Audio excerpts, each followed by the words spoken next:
En plena noche, en mitad del Océano Atlántico, un Airbus A330 que transportaba 306 pasajeros y tripulación, de repente se quedó sin combustible. Las luces se apagaron, las máscaras de oxígeno cayeron del panel superior, y el ruido de los motores se sustituyó por un inquietante silencio en plena oscuridad. El enorme avión comenzó a descender hacia el océano. Los pilotos estaban aturdidos, intentando planear el avión lo más lejos posible. Las azafatas preparaban a los pasajeros para un amerizaje de emergencia en el océano, algo que probablemente habría sido una sentencia de muerte para todos a bordo. Esto fue una pesadilla, pero increíblemente nunca tuvo que ocurrir. Muchos relatos sobre este incidente se centran en sus aspectos técnicos, pero eso es solo la mitad de la historia. La verdad es que en el fondo, esta es una historia fascinante sobre la psicología humana.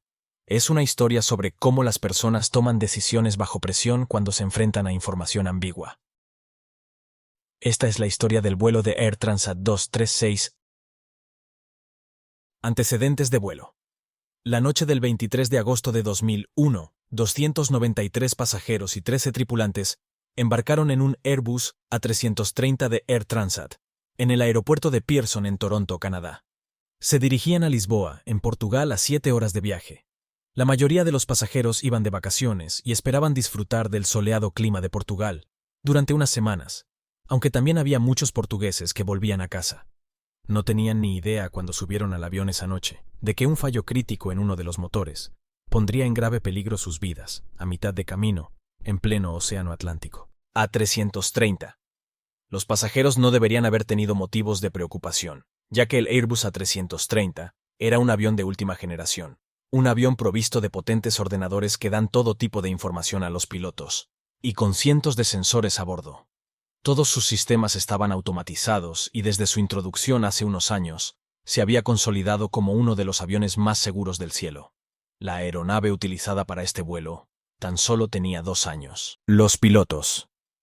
Al mando del vuelo se encontraba el capitán Robert Piché, de 48 años. En su época de piloto había acumulado más de 16.000 horas de experiencia de vuelo en una amplia variedad de aeronaves e hidroaviones en las duras escaladas del norte de Canadá. Sin embargo, para ser un piloto de aerolíneas, tenía una historia poco habitual. Antes de ser contratado por Air Transat, había cumplido 16 meses de una condena de 5 años de cárcel, tras ser sorprendido contrabandeando marihuana a Estados Unidos en una avioneta. Sin embargo, todo en esta carrera llena de acontecimientos palidecería en comparación con la crisis que se desplegaría sobre el océano en aquella noche. Piché, acompañado en la cabina por el primer oficial Dirk de Jager, que tenía unas 5.000 horas de vuelo de experiencia, de las cuales unas 400 eran en el A330. Aunque con menos experiencia que el capitán, él también había volado una gran variedad de aviones antes de entrenarse para volar el Airbus con Air Transat. Ambos pilotos tenían un entrenamiento impecable y un gran historial de resultados con la compañía aérea.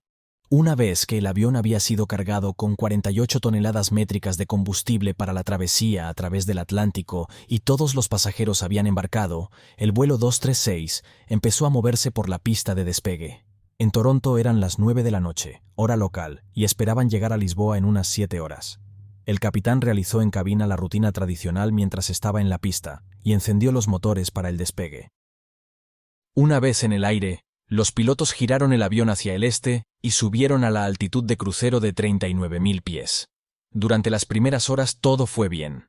Los pasajeros se acomodaron para descansar durante el vuelo, ya que estaba previsto que llegaran a Lisboa por la mañana temprano. Durante los vuelos de larga distancia, los pilotos no tienen mucho que hacer en la cabina. Revisando la lista de comprobación del piloto automático utilizado por los pilotos en este vuelo, sus funciones consistían principalmente en la comprobación de la cantidad de combustible, el plan de vuelo con informes de posición al control del tráfico aéreo, ya que no había radar sobre los océanos, y controlar los sistemas de la aeronave. Todo era rutina en la cabina en las primeras 4 horas. Mientras el avión aceleraba a través del Atlántico, una indicación inusual, justo después de las 5 de la mañana, cuando estaban a mitad de camino sobre el océano, los pilotos obtuvieron una lectura inusual con respecto al motor número 2, el motor derecho del avión. Los ordenadores de a bordo avisaban de que la presión del aceite en el motor era alta, que la cantidad de aceite era baja y que la temperatura del aceite era baja. Los pilotos nunca antes habían visto una combinación de advertencias como estas. Normalmente en el transcurso de un vuelo, las temperaturas del aceite del motor aumentan. Los pilotos buscaron en el manual de instrucciones de vuelo para ver si encontraban algo, pero no había ninguna explicación para esas lecturas inusuales en ninguno de los manuales que pudieran explicar esa combinación de indicaciones. Cuando esta búsqueda no dio ningún resultado, el avión de Air Transat solicitó por radio al centro de control en Mirabel, Quebec, regresar a Canadá. Les transmitieron los inusuales avisos, y desde tierra les respondieron que lo iban a investigar y se pondrían de nuevo en contacto con la aeronave. Mientras tanto, los pilotos continuaron controlando las indicaciones del motor. En la cabina de pasajeros no había señales de problemas. Muchos de los pasajeros dormían, pero en unos instantes les esperaría un brusco despertar. Unos 30 minutos más tarde, justo después de la mitad del viaje, pasadas las 5 de la mañana, apareció un mensaje de aviso en la ECAM, la pantalla central de la cabina. Los pilotos revisaron el apartado de combustible en la ECAM y vieron que había un desequilibrio de combustible entre los depósitos de la izquierda y los del ala derecha. Un desequilibrio de combustible es inusual, pero generalmente no es motivo de alarma. Para solucionarlo, los pilotos abrieron la válvula de alimentación, que permitía que el combustible fluyera del tanque del ala izquierda al derecho. Sin embargo, apenas 10 minutos después del desvío de combustible, los pilotos vieron que el panel indicaba que el total combustible de la aeronave había caído por debajo del nivel necesario para llegar a Lisboa. Ahora las cosas empezaban a ponerse serias. Estaban a mitad de camino cruzando el océano y no podían llegar a Europa. En medio del Atlántico, los pilotos no tenían muchas opciones para encontrar aeropuertos de desvío. De hecho, su única opción era un aeropuerto en las Islas Azores, que es una pequeña cadena de islas portuguesas en medio del Atlántico. Pusieron rumbo al aeropuerto de la isla de Terceira y notificaron al control aéreo que estaban desviándose por la escasez de combustible. En ese momento, el avión tenía solo 7 toneladas de combustible. Esto puede parecer mucho, pero es solo un 6% de la capacidad total del combustible de la 330. Además, el nivel seguía cayendo mucho más rápido de lo habitual. Si las lecturas de combustible eran ciertas, la situación de la aeronave era grave. El rápido ritmo de pérdida de combustible mostrado en el panel de instrumentos era totalmente coherente con que hubiera una fuga masiva de combustible. Pero los pilotos dudaban de que hubiera tal fuga. Por un lado, no había pasado nada durante el vuelo que provocaría que el combustible de repente empezase a ser expulsado del avión. No hubo golpes o ruidos graves, turbulencias ni rayos, nada. El consumo de combustible de las primeras 4 horas había sido completamente normal. ¿Cómo podría un nuevo avión como este, A330, de repente, empezar a perder combustible durante la parte más tranquila del vuelo? Según el capitán, se pidió a los asistentes comprobar si había fluido saliendo de las alas o de los motores. Pero no se encontró nada. Finalmente, la tasa de pérdida de combustible era tan alta, literalmente 1 tonelada métrica cada 5 minutos, que parecía imposiblemente elevada para tener solo 7 toneladas a mitad de camino a través del Atlántico hasta ese momento. Cada control de combustible había sido completamente normal. Por lo que ambos pilotos concluyeron que lo más probable era que las lecturas fueran erróneas. Pocas fugas en aviones de pasajeros son tan raras como lo fue esta, tanto que de hecho, ninguno de los dos pilotos tenía formación sobre cómo identificar y tratar este caso. En su formación, existe una lista de comprobación en los pocos casos de fugas. Sin embargo, esta es una copia de la lista de comprobación que los pilotos del vuelo 236 tenían a bordo. Aparte de esto, los pilotos no estaban preparados para enmarcar los problemas que estaban viendo en esta fuga de combustible. Además, ya tenían más o menos la conclusión de que las indicaciones que habían recibido antes sobre el aceite del motor eran probablemente erróneas. En un avión complicado como el A330, los datos erróneos generados por sensores defectuosos no son, ni mucho menos, un hecho inaudito. Así que cuando los pilotos vieron que el nivel de combustible mostraba niveles increíblemente bajos, asumieron que estas indicaciones eran erróneas también. Pero la trágica realidad, por supuesto, era que los pilotos tenían razón al pensar que tanto las indicaciones del aceite del motor y el poco nivel de combustible estaban relacionadas. Aunque lo que no sabían los pilotos era que el factor común que explica a ambos no era un fallo informático, sino una fuga de combustible en el motor derecho. En el interior del motor número 2, una tubería hidráulica vibrante había rozado la cubierta exterior de una tubería de combustible, rompiéndola y haciendo que el combustible saliera disparado hacia el motor a una velocidad aterradora. Esto había sido la causa, tanto de las indicaciones extrañas del aceite del motor y de las indicaciones de bajo combustible. El fenómeno psicológico conocido como el sesgo de confirmación desempeñó un papel crucial aquí. El modelo mental inicial de la tripulación sobre su situación era que los indicadores del aceite del motor fueron el resultado de un error en los sensores. Construyeron una imagen de la situación, en lugar de investigar y buscar pruebas que reforzasen sus argumentos, para confirmarlo o no. Incluso mientras recibían nuevas evidencias que sugerían que podría haber fugas de combustible por su desequilibrio y la rápida pérdida del mismo en los indicadores, los pilotos se olvidaron de dar un paso atrás y reevaluar su hipótesis inicial.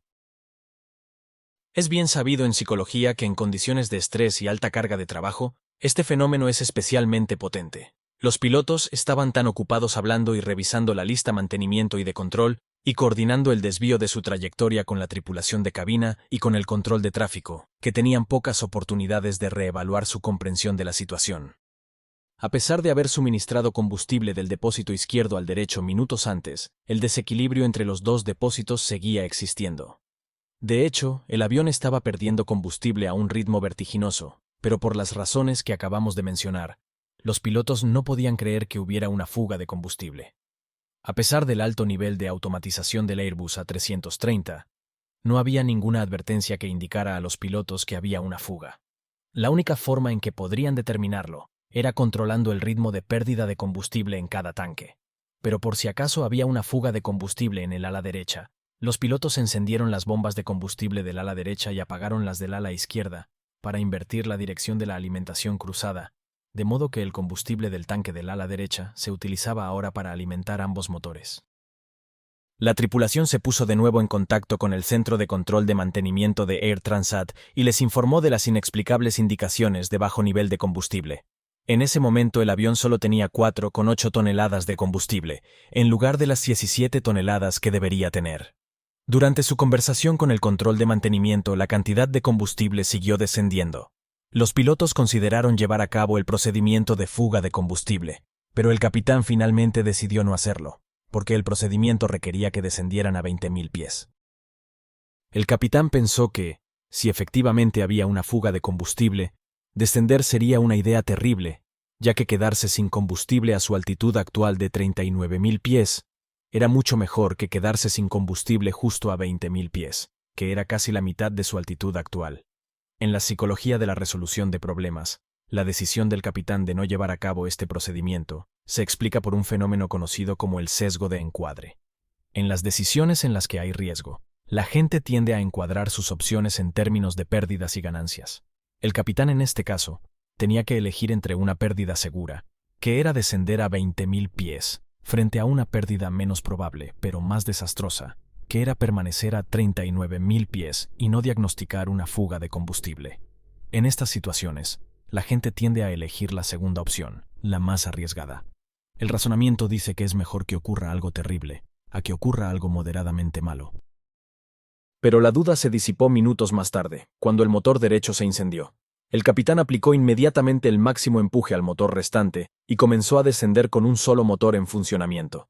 El avión aún podía volar, pero no a 39.000 pies. Mientras tanto, el primer oficial notificó al control de tráfico aéreo que habían perdido un motor y que estaban descendiendo.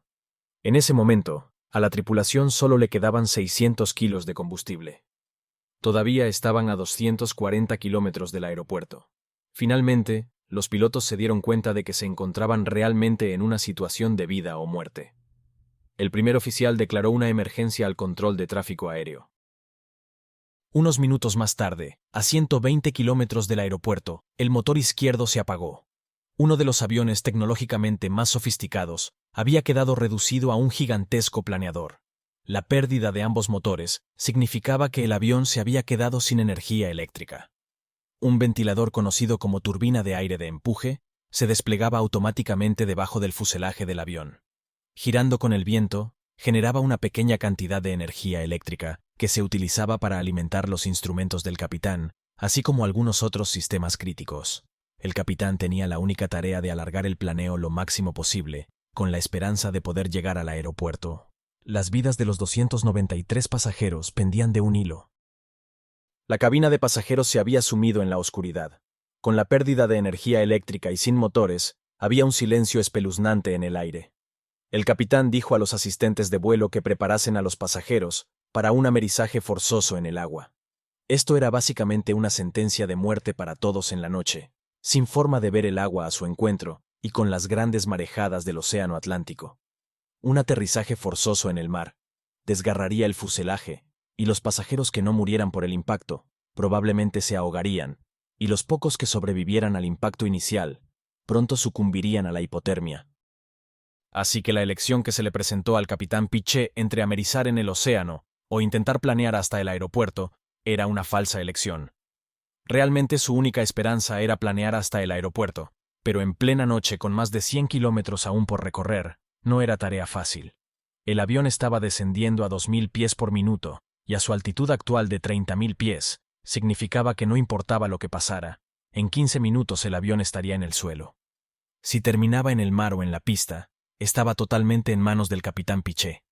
Sin motores para alimentar de aire la cabina, estaba empezando a despresurizarse.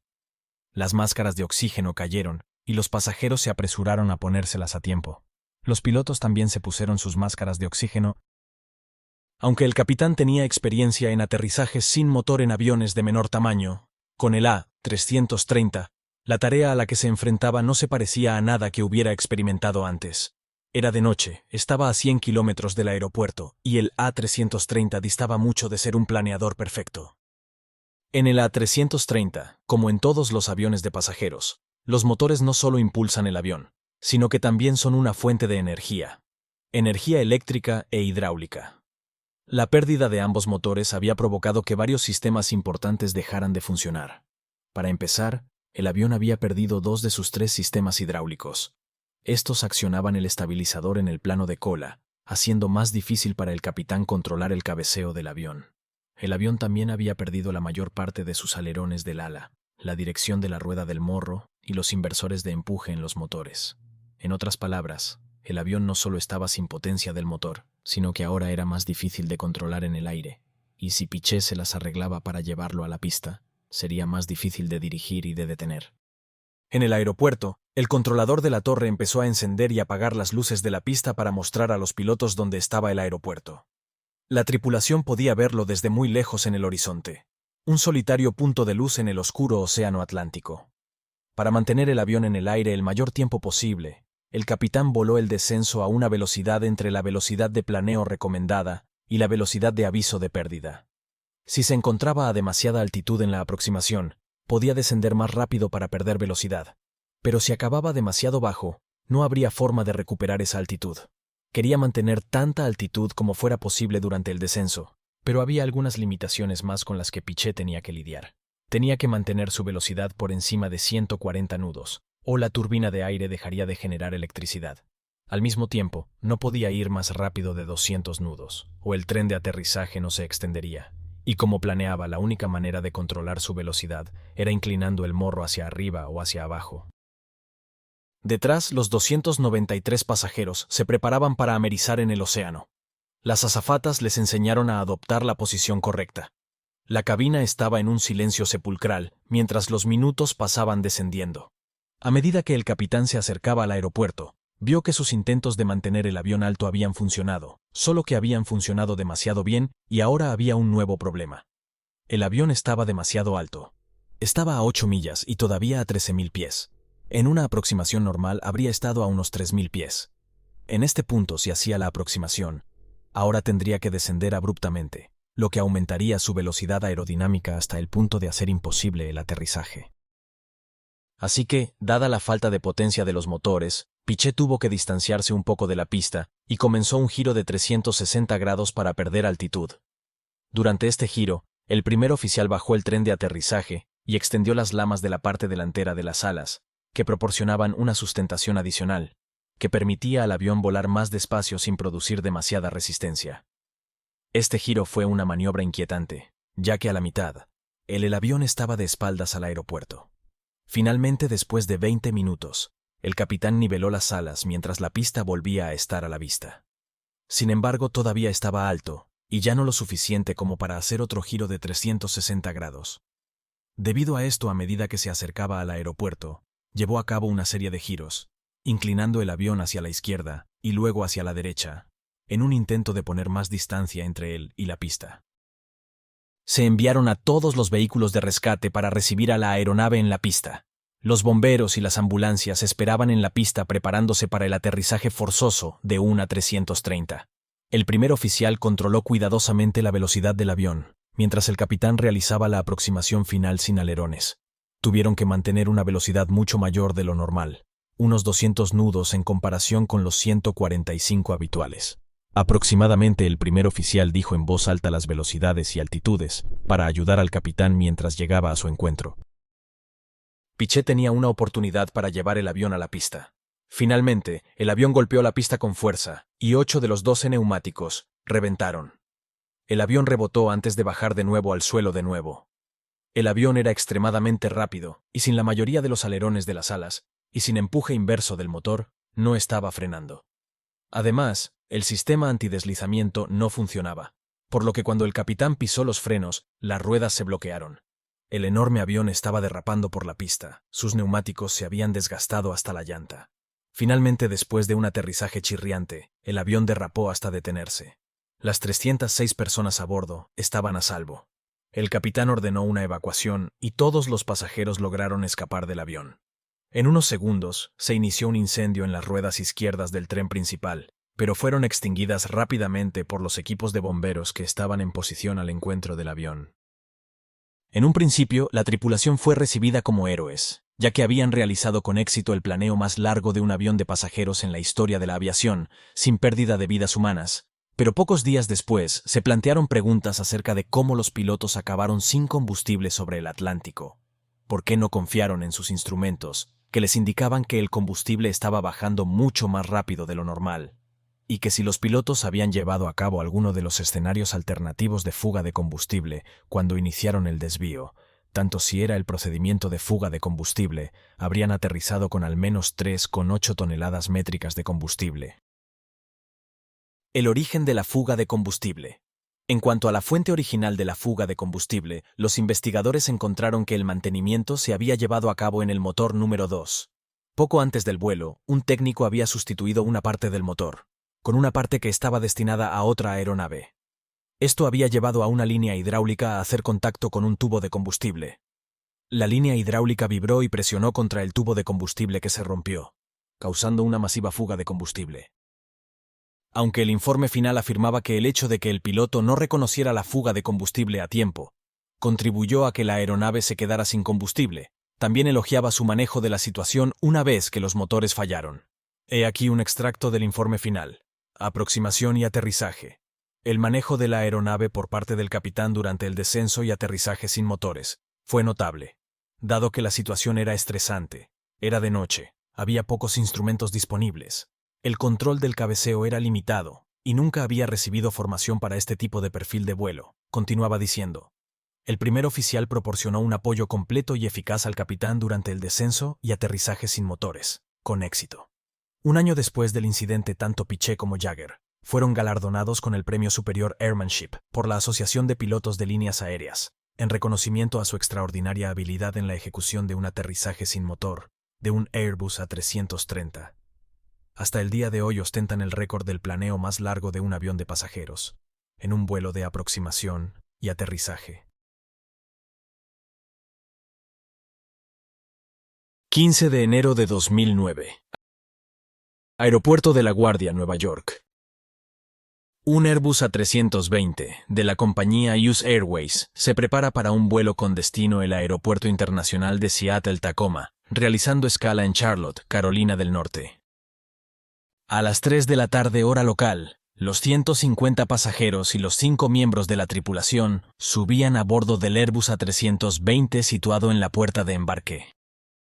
En cabina realizaban los preparativos mientras esperaban la confirmación de la torre de control para iniciar el rodaje a la pista de despegue asignada. Realizaron la demostración de emergencia y se aseguraron de que todo estaba en orden. El avión era un Airbus A320-214, propulsado por 2 motores turbofan CFM International 565B4P. La tripulación estaba formada por el comandante Chelsea Sullenberger, Sully, de 57 años de edad. Se había formado en las Fuerzas Aéreas de Estados Unidos. Tenía acumuladas casi 20.000 horas de vuelo, de las cuales casi 5.000 horas fueron en el Airbus A320, y también contaba con experiencia en planeadores, además de ser formador en aviación. Este hecho sería clave en el desenlace de esta historia. Le acompañaba en cabina el primer oficial Jeff Skiles de 49 años, y con más de 20.000 horas de experiencia en vuelo, aunque no muchas de ellas en el A320. El resto de la tripulación estaba formado por las azafatas Donna Dent, Doreen Welsh y Sheila Dale en la cabina de pasajeros. Una vez recibida la autorización de la torre de control, se dirigieron a la pista de despegue. A las 3:24 hora local, el Airbus A320 de US Airways, los 150 pasajeros y los 5 miembros de la tripulación se encontraban en la pista de despegue número 4. Era un día despejado, con apenas nubes en el cielo y vientos ligeros. Todo apuntaba que tendrían un vuelo sin complicaciones. El capitán Sully puso los motores a toda potencia, e inmediatamente el Airbus del vuelo 1549 de US Airways avanzaba a toda velocidad por la pista. El Airbus A320 alcanzó la velocidad de rotación y comenzó a elevarse. Finalmente despegaron del aeropuerto de La Guardia en Nueva York. Durante el despegue, todo marchó con normalidad, tanto que nada les hacía sospechar lo que estaba a punto de suceder. A los pocos minutos del despegue, se encontraban a unos 700 pies, en plena maniobra de ascenso. A las 3:25, el Airbus A320 de US Airways alcanzó los 2.800 pies de altura. Repentinamente apareció frente a la aeronave una inmensa bandada de gansos canadienses. El capitán Sully trató de esquivarlos, pero nada impidió que recibieran un gran impacto. Un gran estruendo resonó por toda la cabina. Lo único que tenían claro es que el sonido procedía del impacto de la aeronave con las aves que acababan de encontrarse de frente. Los gansos habían chocado contra el Airbus. Sin embargo, la tripulación aún desconocía si se habían producido daños y, en dicho caso, del alcance de los mismos. La duda rápidamente se despejó al aparecer en pantalla varios errores de advertencia. Mientras tanto, en la cabina de pasajeros, escuchaban fuertes golpes acompañados de un fuerte olor a combustible. Al observar a través de las ventanillas de la aeronave, varios pasajeros se percataron de que los motores se habían parado. En la cabina de los pilotos no tardaron en darse cuenta de que ambos motores habían sido afectados y se habían apagado. El capitán Sully tomó los mandos de la aeronave, mientras el primer oficial Skiles comprobaba la lista de verificación para tratar de reiniciar los motores. Mientras tanto, el Airbus A320 siguió ascendiendo hasta los 3.000 pies a una velocidad de 340 km por hora, unos 185 nudos. A partir de ese momento, comenzó el descenso en planeo, alcanzando una velocidad de casi 400 km por hora, unos 240 nudos. El primer oficial Skiles seguía intentando reiniciar los motores sin éxito. Se encontraban a unos 1.600 pies de altura, cuando el capitán determinó que no lo conseguirían. En ese momento se puso en contacto con la torre de control del tráfico aéreo. Cactus 1549, turn left heading 270. This is Cactus 1539. Hit birds. We've lost thrust on both engines, returning back towards LaGuardia. Okay, you need to return to LaGuardia. Turn left heading up 220. 220. Tower, stop your departures. Got emergency returning. Who is it? 1529. He bird strike. He lost all engine. He lost the thrust in the engines. He's returning immediately. Cactus 1529. Which engines? He lost thrust in both engines, he said. Got it. Cactus 1529. If we can get it for you, do you want to try to land 1013? We're unable. We may end up in the Hudson. All right, Cactus 1549. It's going to be left traffic to runway 31. Unable. Okay, what do you need to land?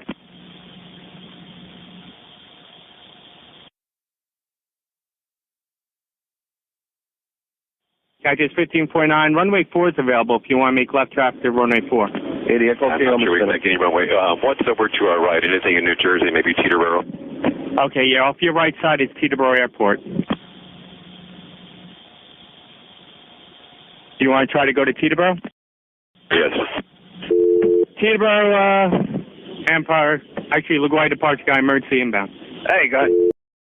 Cactus 1529 over the George Washington Bridge. Wants to go to the airport right now. Wants to go to our airport. Check. Does he need assistance? Yes, it was a bird strike. Can I get him in for runway 1? Runway 1, that's good. Cactus 1529, turn right 280. You can land runway Perfect. 1 at Teterboro. We can't do it. Okay, which runway would you like at Teterboro? We're going to be in the Hudson. I'm sorry, say again, Cactus? Cactus 1549, radar contact is lost. You also got Newark Airport up at 2 o'clock in about 7 miles. Eagle 54718, turn left bank 210. 210, 4718. I think he said he was going in the Hudson. Cactus 1529, Houston. Cactus 1529, if you can, you got runway 29 available at Newark up at 2 o'clock in 7 miles. Mientras tanto, en cabina, luchaban por hacerse con los controles de la aeronave, pero los motores no respondían. El capitán Chelsea Sullenberger, Sully, y el primer oficial Jeffrey Skill mantuvieron la calma y actuaron como dos auténticos profesionales. Evaluaron los daños, revisaron las listas de comprobación y trataron de reiniciar los motores sin éxito. Al no conseguirlo, declararon la emergencia a la torre de control para intentar regresar el aeropuerto. Pero no tardaron en darse cuenta de que esta maniobra era inviable en las condiciones que se encontraba la aeronave. Pasaron sobrevolando a tan solo 270 metros de altura el puente George Washington. Aunque inicialmente el capitán confirmó al control aéreo que aterrizarían en el aeropuerto de Teterboro, se dieron cuenta de que sería imposible, y además el riesgo aumentaría en tierra. Sin embargo, la segunda opción que se planteaban, el amerizaje en el río, no estaba exenta de peligro. Al contrario, se trataba de una operación de alto riesgo, ya que el impacto contra el agua podía ser de tal magnitud que ocasionase grandes daños, e incluso podría darse el peor de los finales. Además, en caso de que consiguieran amerizar, también estaba el riesgo de que el agua entrase dentro de la aeronave, lo cual dificultaría la visualización de las salidas de emergencia y la apertura de las puertas para poder evacuar a tiempo. Pero aunque lo consiguieran, y en el hipotético caso de que el agua no inundase la aeronave, la evacuación debía llevarse de una manera muy estructurada y realizarse en un tiempo récord, ya que en algún momento el agua podría entrar y terminar hundiendo el avión. El capitán Sullenberger en ese momento informó a la tripulación en la cabina de pasajeros que se preparasen para el impacto. A pesar de los riesgos, había decidido intentar amerizar en el río Hudson, ya que intentar aterrizar en tierra solamente incrementaba el peligro, tanto para los pasajeros como para las personas en tierra. Las azafatas prepararon la cabina e informaron a los pasajeros del inminente impacto. Pero los pasajeros no habían prestado atención a la demostración de emergencia, llevada a cabo minutos antes del despegue, por lo que muchos pasajeros no sabían cómo actuar en dicha situación inesperada. Los controladores del tráfico aéreo alertaron a la Guardia Costera para que todos los barcos que se encontraban en el río Hudson estuvieran informados y pudieran ayudar en las labores de rescate. El avión seguía su descenso en dirección al Hudson, mientras toda la tripulación y los pasajeros estaban preparados para el impacto. Los últimos momentos parecían interminables, pero finalmente sobre las 3:31, hora local, el Airbus A320 del vuelo US Airways 1549 se acercaba al río a una velocidad de 140 nudos, unos 230 km por hora, y realizó un amerizaje sin motores sobre las heladas aguas del río Hudson. A pesar de que todos esperaban un fuerte impacto contra el agua, el amerizaje se produjo de forma suave. En la cabina de mandos, aún no sabían si el amerizaje había tenido éxito, ya que al impactar con el agua, este había salpicado por todo el parabrisas impidiendo visualizar la situación momentáneamente. Tras unos instantes, El capitán Sully y el primer oficial comprobaron que el avión se había detenido en el río y todo parecía en orden. Ambos se miraron de arriba a abajo para comprobar que ninguno de ellos estaba herido. En ese mismo instante, comprobaron que el agua fluía por el suelo de la aeronave, llegando a la altura de sus tobillos. Había que evacuar a los pasajeros inmediatamente, antes de que fuera demasiado tarde. Inmediatamente el capitán Sully acudió a la cabina de pasajeros y dio la orden para comenzar una inminente evacuación, ya que las heladas aguas del río Hudson comenzaban a entrar dentro del Airbus A320. La tripulación comenzó a evacuar a todos los pasajeros. Abrieron las 4 ventanas de emergencia sobre las alas y desplegaron la rampa hinchable en la puerta delantera derecha. La rampa de la puerta izquierda no se desplegaba, por lo que tuvieron que accionarla manualmente tirando de la palanca. Por si la situación no fuera lo suficientemente tensa, entraba agua por las puertas que estaban abiertas. Había un agujero en el fuselaje que permitía la entrada de más agua. Además, alguien abrió una de las puertas traseras de la aeronave, permitiendo que más agua entrase en el interior de la aeronave, dificultando así la maniobra de evacuación. Viendo que el nivel del agua estaba subiendo en el interior de la aeronave, las azafatas instaron a los pasajeros que seguían en la parte trasera del avión a no esperar en el pasillo central y saltar a través de los asientos para poder evacuar lo antes posible. Pero esto no era posible para todos ellos, ya que uno de los pasajeros se encontraba en silla de ruedas. También se encontraba a bordo una mujer que sostenía un bebé en brazos. Uno de los pasajeros se percató de esto y se hizo hueco entre el resto de pasajeros para proporcionarle ayuda. Finalmente, tras varios minutos de tensión, el capitán Sully se aseguró de que nadie quedase dentro del Airbus, completando totalmente la evacuación de todos los pasajeros y miembros de la tripulación. Realizar la evacuación en el menor tiempo posible era vital. No solo se trataba de salir de la aeronave, ahora se encontraban en medio del río Hudson a bajas temperaturas, y con el riesgo de que la aeronave se acabase hundiendo. Había pasajeros esperando en las rampas de evacuación con el agua hasta las rodillas. Otros estaban en el agua con los chalecos salvavidas. Otros estaban en las propias alas del avión, y algunos, dominados por la tensión de la situación, se alejaron a nado por miedo al hundimiento de la aeronave o de una posible explosión. Cabe destacar que en esa época del año las temperaturas eran bajas y se encontraban a menos 7 grados centígrados, mientras que el agua estaba a unos 5 grados. Permanecer demasiado tiempo en contacto con el agua y con la temperatura del aire tan fría podía ocasionar la hipotermia de los pasajeros. Afortunadamente, los barcos de rescate no tardaron en llegar, ya que la torre de control había alertado a la guardia costera y a algunos barcos les había dado tiempo a acercarse a la zona del impacto. Rápidamente, 2 ferries comenzaron a recoger a los pasajeros.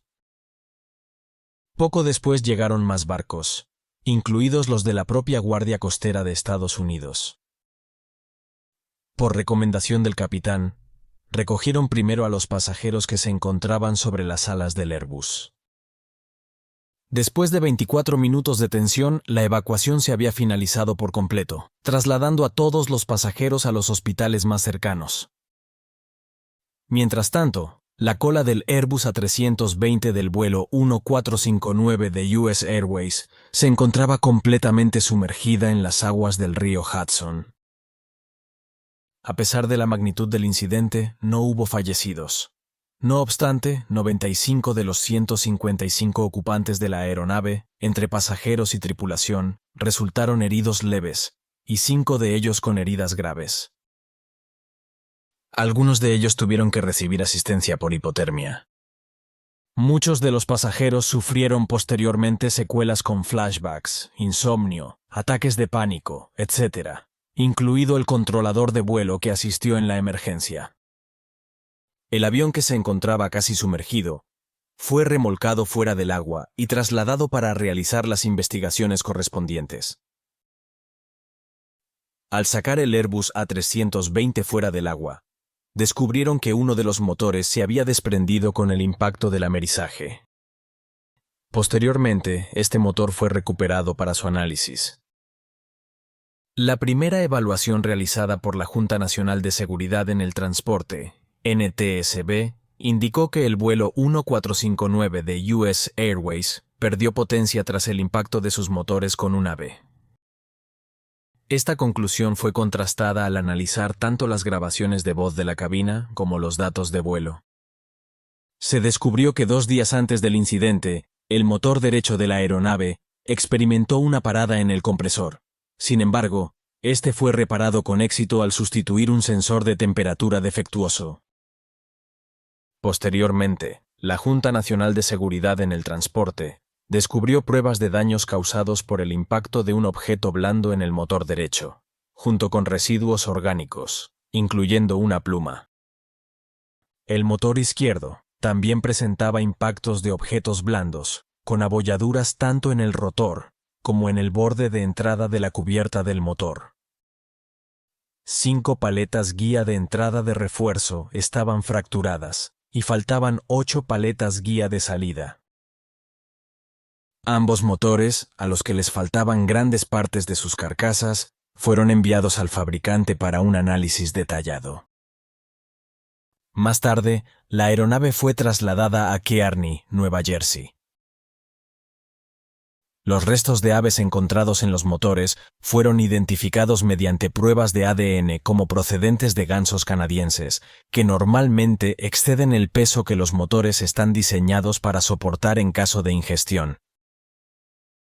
La Junta Nacional de Seguridad en el Transporte utilizó simuladores de vuelo para evaluar la posibilidad de que el vuelo 1459 de US Airways hubiera podido regresar de manera segura al aeropuerto de La Guardia o desviarse a Teterboro. Es importante destacar que el informe de la NTSB consideró estas simulaciones como poco realistas, ya que el giro inmediato realizado por los pilotos durante las simulaciones no reflejaba ni tenía en cuenta el retraso de tiempo necesario para reconocer los impactos de las aves y decidir las acciones a seguir. De los 13 intentos del simulador de regreso a La Guardia, solo 7 tuvieron éxito, y solo uno de los 2 intentos de llegar a Teterboro tuvo éxito. Una de las simulaciones a las que se añadió un retraso de 35 segundos para permitir la toma de decisiones adicionales no resultó exitosa.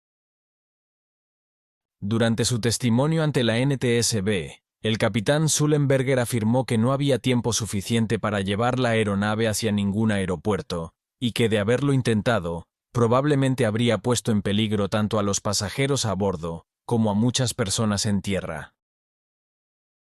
La decisión del capitán Sullenberger fue la decisión acertada. El trabajo en equipo y la buena toma de decisiones por parte de la tripulación fueron la clave del éxito final de este vuelo. A raíz de este incidente, se llevaron a cabo mejoras en las aeronaves, incluyendo elementos útiles en caso de amerizaje, aunque la ruta no lo precise específicamente, y en la formación de los pilotos para aterrizajes en el agua, así como mejoras en las listas de comprobación en caso de emergencia. La tripulación del vuelo 1459 de US Airways fue condecorada y reconocida por el buen trabajo en este incidente. El milagro en el Hudson, nombre que recibió el incidente que involucró al vuelo 1549 de US Airways, representó un punto de inflexión crucial para la seguridad en la aviación.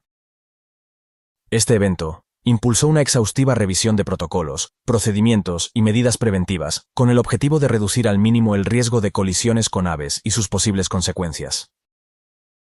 Aerolíneas y entidades reguladoras de todo el mundo incorporaron las lecciones aprendidas de este vuelo en sus programas de formación, procedimientos de emergencia y en el diseño de aeronaves, reforzando aún más la seguridad de los pasajeros. Uno de los resultados significativos del incidente del vuelo 1459 de US Airways fue una mayor conciencia acerca de las medidas para prevenir colisiones con aves. Los aeropuertos comenzaron a implementar estrategias mejoradas de control de vida silvestre, para reducir la presencia de aves y otros animales cerca de las pistas y rutas de vuelo. Se enfocaron en medidas de control, como la gestión del hábitat, la utilización de sistemas de radar para detectar aves y técnicas de espantapájaros, todas ellas adquiriendo una importancia renovada para disminuir el riesgo de incidentes similares. Estas acciones contribuyeron a mejorar la seguridad operativa en los aeropuertos y en las áreas cercanas a las pistas de aterrizaje. Después de una minuciosa investigación de varios meses, la Junta Nacional de Seguridad en el Transporte, NTSB, propuso varias recomendaciones con el objetivo de fortalecer la seguridad de las aeronaves. Estas sugerencias abarcaron mejoras en el diagnóstico de problemas en los motores durante el vuelo, la mejora de las sesiones informativas de seguridad antes del despegue, y la ampliación de la formación en simuladores para incluir escenarios que involucren fallos de motores a baja altitud. Estas medidas buscan elevar los estándares de seguridad y prevenir futuros incidentes. El incidente del vuelo 1459 de US Airways motivó a los fabricantes de aviones a revisar cómo podrían hacer que las estructuras y sistemas de las aeronaves fueran más resistentes a los impactos de aves. Investigadores e ingenieros trabajaron juntos para crear diseños de motores más robustos, utilizar materiales reforzados y desarrollar tecnologías innovadoras, con el propósito de hacer que las aeronaves sean capaces de resistir impactos de aves. Estos avances han fortalecido la capacidad de las aeronaves para enfrentar desafíos inesperados, ofreciendo así una mejora adicional en la seguridad de los pasajeros.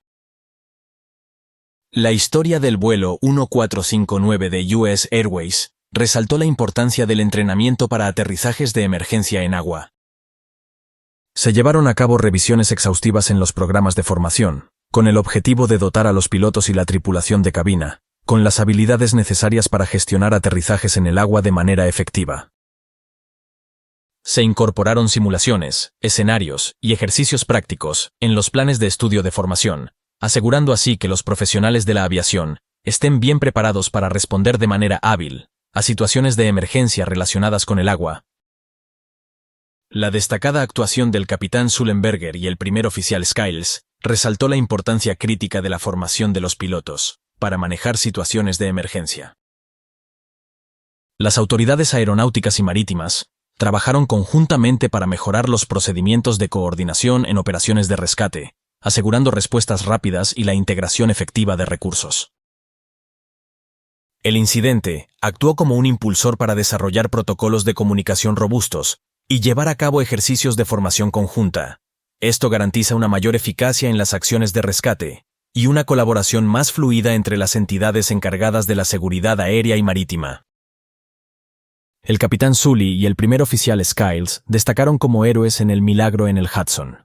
Su habilidad para mantener la calma en situaciones extremas y su rapidez de pensamiento frente a la adversidad demostraron la esencia de la importancia de los auténticos profesionales de la aviación.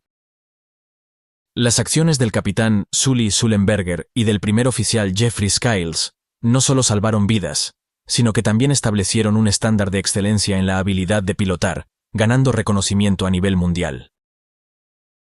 El capitán Sully fue condecorado con la Medalla de Maestría del Gremio de Pilotos y Navegantes Aéreos, por su destacada contribución en el incidente del vuelo 1459 de US Airways. Después del exitoso rescate del Airbus A320 del río Hudson, y dado que a diferencia de la mayoría de las aeronaves involucradas en accidentes, la estructura no sufrió daños graves. Tras finalizar la investigación, el American International Group decidió donarlo al Museo de Aviación de las Carolinas. 5 de marzo de 2016. Nueva York, Aeropuerto de LaGuardia.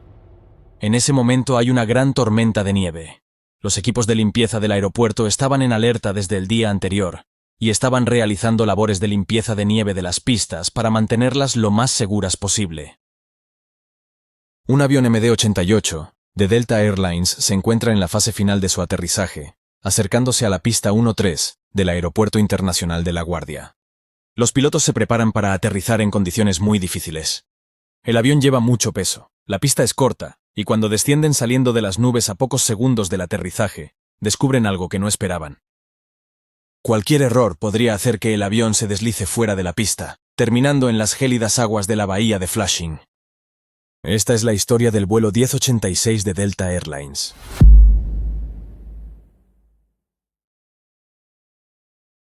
Aeropuerto Internacional Hartsfield-Jackson, Atlanta. El vuelo 1086 de Delta Airlines realizaba los preparativos para un vuelo de 2 horas y media con destino el aeropuerto de La Guardia, en Nueva York. A bordo de la aeronave embarcaban 127 pasajeros, entre los cuales se encontraban 2 bebés. La tripulación constaba de 2 pilotos y 3 asistentes de vuelo. En ese momento nada les hacía sospechar que este sería el último vuelo para esta aeronave.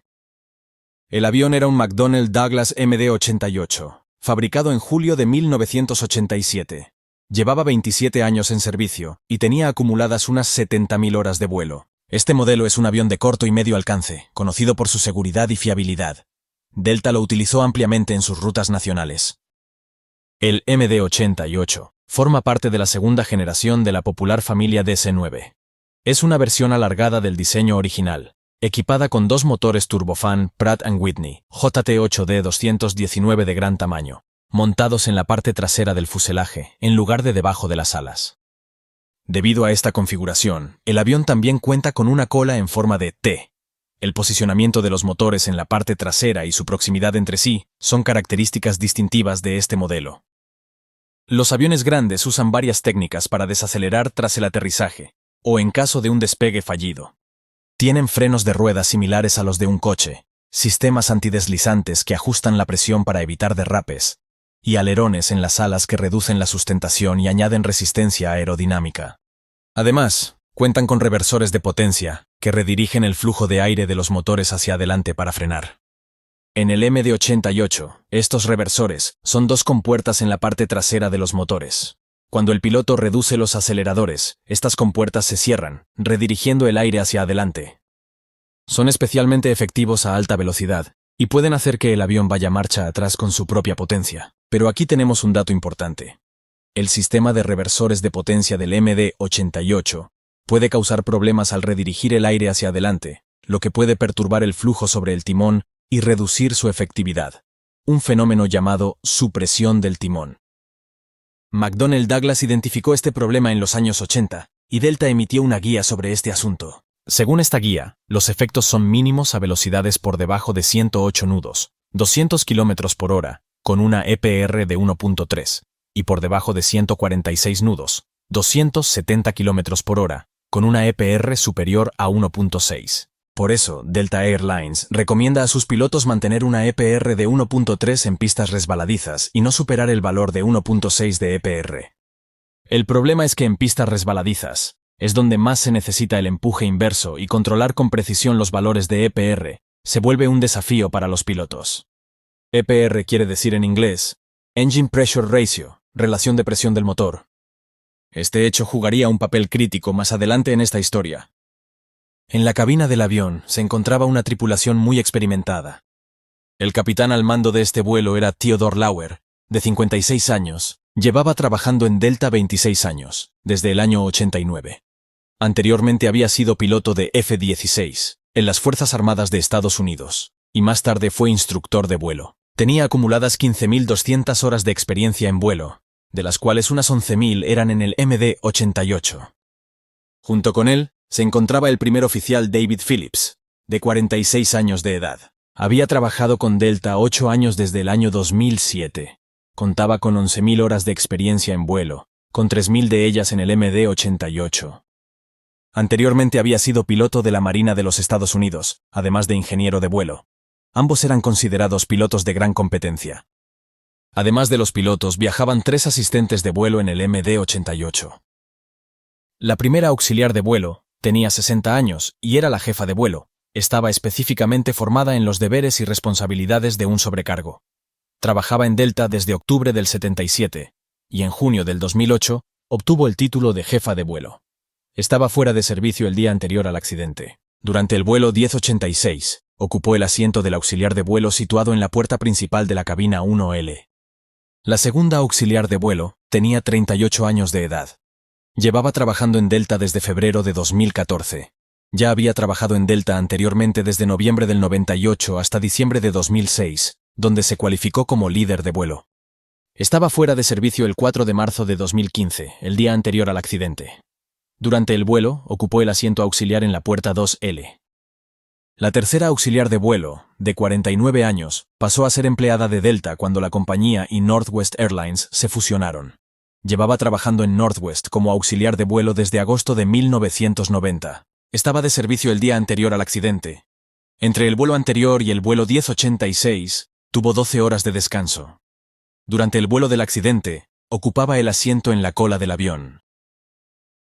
A las 8:45 de esa mañana, el vuelo 1086 despegó desde la pista 28 del Aeropuerto Internacional Hartsfield-Jackson, en Atlanta. En esa etapa del viaje, el primer oficial estaba al mando del avión. En aproximadamente 2 horas, el avión llegaría al espacio aéreo de Nueva York. Mientras ascendían a su altitud de crucero de 33.000 pies, unos 10 kilómetros, los pilotos discutieron las condiciones climáticas en Nueva York. En ese momento recibieron una actualización del control de tráfico aéreo en Nueva York.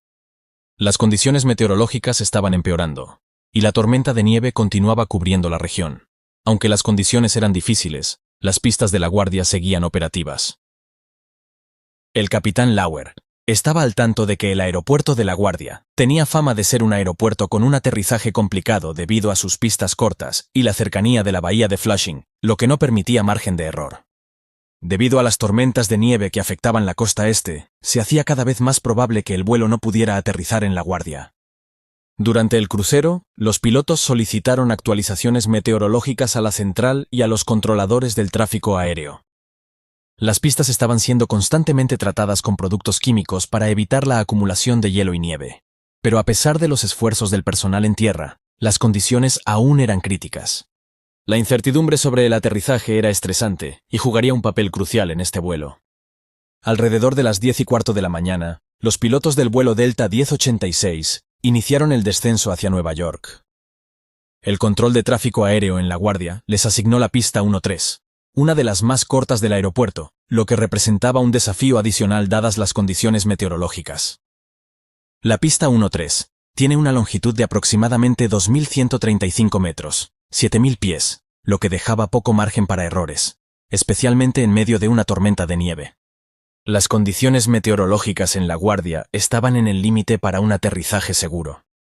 El capitán decidió asumir el mando del vuelo debido a las condiciones y su mayor experiencia en el MD-88. El primer oficial Phillips le cedió los controles y ambos continuaron monitoreando la aproximación de cerca.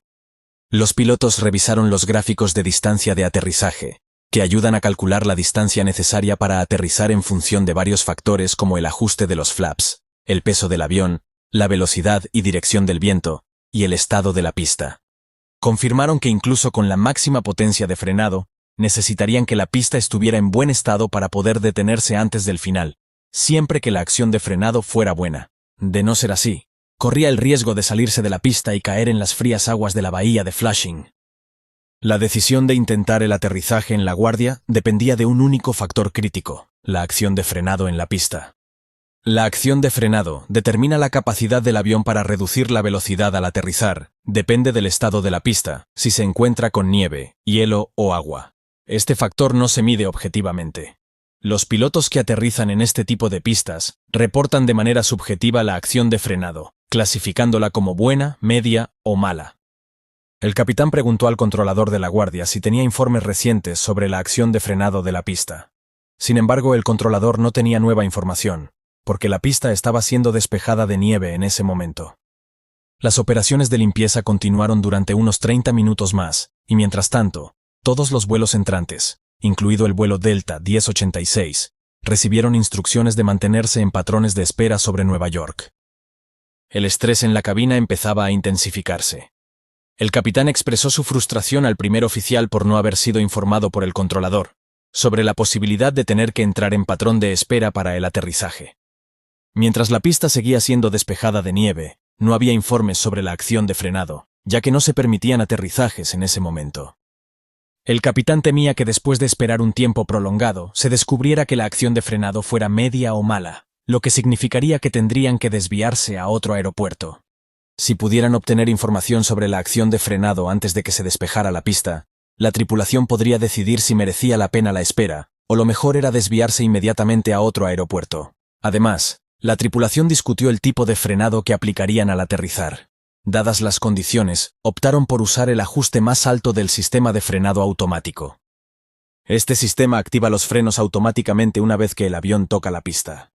En condiciones normales, se utilizaría un ajuste bajo o medio, pero dada la corta longitud de la pista en La Guardia y las condiciones de la pista resbaladiza, el capitán decidió que sería necesario utilizar el freno automático en su máxima configuración. Los pilotos consideraron la posibilidad de aplicar el frenado manual máximo, que es aún más potente que el automático. Sin embargo, decidieron no hacerlo, ya que el capitán mencionó que nunca lo había utilizado antes y no era el mejor momento para hacer pruebas. A las 10:45 de la mañana, el control de tráfico aéreo de La Guardia informó que un vuelo que acababa de aterrizar reportó que la acción de frenado en La Guardia había sido mala. Al recibir la advertencia, la tensión en la cabina del vuelo Delta 1086 se disparó. El capitán, con gran preocupación, le dijo al primer oficial que con esas condiciones el aterrizaje no sería posible. Sin embargo, apenas unos minutos después, una nueva transmisión llegó. Otra aeronave había aterrizado en La Guardia y reportaba que la acción de frenado era buena. Aunque el vuelo anterior había informado que la acción de frenado en la pista 13 era buena, el capitán Lauer sabía que cualquier fallo podría tener consecuencias graves dada la corta longitud de la pista y la proximidad a la bahía. Una gran inquietud persistía en el capitán. La toma de decisiones para los pilotos es complicada cuando se enfrentan a informes subjetivos, especialmente al aterrizar un avión pesado a alta velocidad. En aeropuertos como La Guardia, donde la pista está cerca de aguas heladas, el riesgo es mayor. A pesar de esto, los pilotos acordaron con el control del tráfico aéreo continuar con el aterrizaje siempre que las condiciones de frenado fueran buenas. El capitán quería asegurarse de que los informes sobre la acción de frenado provenían de una aeronave similar a la suya, ya que esto le daría una mejor idea de cómo respondería su propio avión al aterrizar. En este caso, el avión era un Airbus A320, que tiene un rendimiento de frenado comparable al del MD-80. Aunque el frenado era marginal, las condiciones seguían estando dentro de los límites de seguridad, pero la pregunta seguía en el aire. ¿Realmente era seguro arriesgarse? El control de tráfico aéreo comenzó a dar vectores al vuelo Delta 1086 para alinearlo con la pista 13 en La Guardia. El capitán informó a los pasajeros del aterrizaje en breves minutos, y luego pidió a los asistentes de vuelo que aseguraran todo en la cocina, ya que planeaban usar los frenos automáticos al máximo durante el aterrizaje. En cuestión de minutos, el avión se alineó con el sistema de aterrizaje instrumental para la pista 13, y el primer oficial se puso en contacto con la torre de control para continuar con la aproximación final. Tower, Delta 1086 joining you, ILS runway 13. And Delta 1086 to LaGuardia Tower. Wing 030 at Niner, runway 13, clear to land. Breaking action reported good by an Airbus and in a regional jet. There'll be departure for runway 4 prior to arrival. Runway 13, RVR touchdown, greater than 6,000, rolled out 3,500. Copy, all clear to land on runway 13, Delta 1086. La tripulación tenía todo listo para el aterrizaje. Aunque la visibilidad en la pista era limitada, seguía estando dentro de los límites seguros. Sin embargo, los vientos reportados por el controlador no coincidían con lo que el capitán observaba en sus instrumentos, los cuales mostraban un viento de cola de 12 nudos, 22 km por hora. Esto significaba que si aterrizaban con ese viento, la distancia de frenado sería mayor de lo esperado. Las cifras de frenado que habían calculado anteriormente no consideraban un viento de cola. Por esta razón, el capitán le pidió al primer oficial que solicitara al controlador otra verificación de la velocidad del viento. Wind check. Wind 02010. Si el viento superaba esos límites, no podrían aterrizar. A medida que el avión descendía, los pilotos esperaban ver parches de nieve a lo largo de la pista. Aunque sabían que la pista había sido tratada, la visibilidad era extremadamente baja debido a la nieve que continuaba cayendo. El viento cruzado era el otro factor que complicaba la aproximación. Los reportes meteorológicos indicaban vientos cruzados de hasta 12 nudos, 22 km por hora, lo cual estaba justo en los límites aceptables para el MD-88. El capitán Lauer ajustó los flaps a 40 grados, configurando el avión para aterrizar a la menor velocidad posible, lo que ayudaría a reducir la distancia de frenado. Además, los spoilers y los frenos automáticos fueron configurados para activarse en cuanto el avión tocara tierra. A medida que se acercaban más a la pista, cuando finalmente atravesaron las nubes, las luces de aproximación se hicieron visibles a través de la nieve, pero lo que apareció ante sus ojos fue algo con lo que no contaban. De repente, la pista apareció ante ellos, y lo que vieron les dejó de piedra. En lugar de una superficie con algunos parches de nieve, se encontraron con una pista completamente cubierta por una capa continua de nieve. En ese momento, la tensión aumentó, ya que esto significaba que la distancia de frenado sería aún mayor, complicando aún más un aterrizaje ya de por sí desafiante. La tensión aumentó aún más para el capitán. A pesar de que todos los aviones que habían aterrizado antes lo hicieron sin problemas, la incertidumbre era palpable. La velocidad del avión ya se había reducido a 140 nudos, 259 km por hora, y a una altitud de unos 230 pies, unos 70 metros. El capitán desconectó el piloto automático. Con decisión, tomó el control manual, listo para realizar el tramo final del aterrizaje. El capitán Lauer, completamente enfocado en la maniobra, inclinó ligeramente el morro del avión hacia abajo para asegurar un aterrizaje lo más pronto posible en la pista, con el objetivo de maximizar la distancia disponible para frenar. La aeronave tocó el comienzo de la pista a una velocidad de 133 nudos, 246 km/h, a las 11:02. El tren de aterrizaje principal hizo contacto con la pista 1-3, aproximadamente unos 600 pies, 180 metros, antes del inicio de la zona de aterrizaje. En cuanto el avión aterrizó y se detectó el peso en las ruedas, se esperaba que los spoilers se desplegaran automáticamente. Sin embargo, debido a que la superficie de la pista era resbaladiza, estos sistemas no se activaron como debían, intensificando la tensión en la cabina. Inmediatamente, al percatarse de la situación, el primer oficial activó manualmente los spoilers. En ese mismo instante, el capitán Lauer activó los reversores de potencia de los motores, redirigiendo el aire hacia adelante para ayudar a desacelerar el avión. Sin embargo, casi de inmediato, el avión empezó a deslizarse hacia la izquierda, aumentando la tensión en la cabina mientras la situación se volvía cada vez más crítica. Debido a una combinación de factores, el avión comenzó a inclinarse hacia la izquierda. El viento cruzado desde la izquierda empujaba el avión, haciendo que se inclinara contra el viento. El capitán, al notar esto, intentó corregir la trayectoria girando los mandos a la derecha para mantener el avión en la línea central de la pista. Sin embargo, en su empeño por detener el avión, cometió un grave error. Cuando el capitán activó los reversores de potencia, el reversor del motor izquierdo daba más potencia que el derecho, ya que se activó ligeramente más rápido que este, lo que también contribuyó a que el avión se desviara hacia la izquierda. Los motores montados en la parte trasera del MD-88, combinados con el excesivo uso del empuje inverso, provocaron un fenómeno conocido como supresión del timón, en el que el flujo de aire sobre el timón se interrumpe, volviendo ineficaz el control direccional del avión. Con tanta reversa activada, el efecto del timón de dirección se anuló completamente, lo que dejó al avión sin un control direccional efectivo a alta velocidad. Además, dado que la pista estaba resbaladiza, el sistema de dirección de las ruedas tampoco era de gran ayuda debido a la escasa fricción. La situación se volvía cada vez más crítica. El capitán Lauer intentó corregir la trayectoria del avión girando el timón hacia la derecha, pero el avión continuaba desviándose. Reconociendo la gravedad de la situación, el primer oficial Phillips gritó desesperado: «¡Desactiva los reversores!». El capitán tardó unos segundos en reaccionar. Después redujo las reversas a ralentí. Haciendo todo lo posible para controlar la situación, desactivó el freno exterior y aplicó el frenado diferencial al máximo. Además, giró el timón a la derecha con todas sus fuerzas para recuperar el control de la aeronave. Esta maniobra empezó a surtir un ligero efecto, sin embargo ya era demasiado tarde. Pocos segundos después del aterrizaje, el avión se había desviado bruscamente hasta 20 grados hacia la izquierda, fuera de la pista. Aunque el capitán logró reducir la desviación a unos 10 grados, el avión seguía avanzando rápidamente fuera de la pista, sobrepasando alrededor de 3.000 pies, 915 metros a la izquierda de la pista de aterrizaje. El MD-88 se deslizó a la izquierda de la pista atravesando la valla perimetral del aeropuerto y chocando contra el terraplén que rodea la bahía de Flushing. El impacto fue violento. El ala izquierda del avión golpeó el terraplén y el depósito de combustible izquierdo se rompió, provocando una fuga de combustible. A pesar de la gravedad del impacto, afortunadamente no hubo fuego. El primer oficial rápidamente apagó ambos motores, para evitar que generaran más empuje y movieran la aeronave aún más hacia adelante, con el riesgo de que cayera en el agua. Esta acción también cortó la energía eléctrica a la grabadora de voz de cabina, por lo que el último sonido registrado fue el ruido desgarrador del ala izquierda raspando contra el muro de contención. Sin embargo, el avión continuó su movimiento.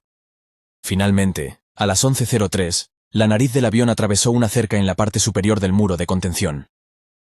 La aeronave se detuvo con el morro de la cabina y la rueda delantera del tren de aterrizaje colgando sobre el borde del terraplén, a escasos metros de las frías aguas de la bahía de Flushing, mientras el resto del avión quedaba atrapado en el muro de contención. En una situación como esta, la tripulación de cabina puede iniciar una evacuación por su cuenta si no hay comunicación desde la cabina y se identifica claramente una amenaza. Sin embargo, en este caso, la aeronave aún estaba en posición vertical, no había fuego ni peligro inmediato visible y no se encontraban en el agua. Por lo tanto, esperaron instrucciones del capitán. El problema era que el accidente había dañado las baterías de la aeronave, afectando también el intercomunicador y el sistema de megafonía. Aunque intentaron poner en marcha la APU para restaurar la energía, no tuvieron éxito. Mientras tanto, el controlador de la torre había perdido el contacto visual con el avión debido a la nevada. El controlador no había visto el accidente, y al intentar comunicarse varias veces sin éxito, asumió que la aeronave había cambiado a la frecuencia terrestre sin avisar. Inmediatamente, se centró en el siguiente avión en la cola de aterrizaje. Delta 1086. Delta 1086. Delta 1086, Tower, you with me? Esto hizo que el accidente pasara desapercibido durante varios minutos, mientras el tráfico de aterrizaje continuaba acercándose al lugar del accidente. Afortunadamente, un vehículo de limpieza de nieve observó que la aeronave se salió de la pista. Inmediatamente, el operador del vehículo informó por radio a su supervisor, quien a su vez notificó a la torre sobre la situación, advirtiendo al controlador que la pista estaba cerrada. Tower, you copy. Call 100. Runway 13 is closed. Question, call 100, you said runway 13 is closed? Affirmative, 13 is closed. Team Red, Tower. Airport is closed. The airport is closed. We got a 3-4. El controlador no terminaba de entender lo que ocurría, por lo que le pidió al operario que repitiera la información. Call 100, say again. Tower, you have an aircraft off 31 on the North Vehicle Service Road. Please advise crash rescue. LaGuardia Airport is closed at this time. Unos minutos después, el controlador comprendió por completo la gravedad de la situación, y en ese mismo instante activó el sistema de emergencia, poniendo en marcha el proceso de rescate. El operario consultó con la torre de control si se había comunicado con la tripulación del vuelo 1086. El controlador informó que lo había intentado, pero no respondían. Tower, are you talking to the flight crew of the MD-80? I'm calling out for a Delta 1086, no response. El operario informó a la torre de control que el MD-88 tenía una gran fuga de combustible por el ala izquierda. Okay, sir. If he comes up, he's leaking fuel on the left side of his aircraft heavily. You said leaking fuel? Affirm, his wing is ruptured. El controlador se comunicó de inmediato con otros equipos en tierra para confirmar con precisión lo que había sucedido. Do you know what's going on? I don't know what happened over there. Yeah, they're talking about a fuel leak runaway out there now. What is that, on the approach end of 31 or 13? We were told 13, but we didn't see anything down there. Ground, truck 1. Truck 1, go ahead. Truck 1, company permission to get on the runway 13. We got a plane on the embankment. Truck 1 and company, that's approved as requested. Mientras tanto, el capitán había abierto la puerta de la cabina y solicitó a un miembro del personal que examinase las salidas de emergencia. Sin embargo, esta tarea se complicó debido a la imposibilidad de comunicación con la tripulación en la parte trasera del avión. El controlador no sabía si el capitán había comenzado la evacuación de los pasajeros.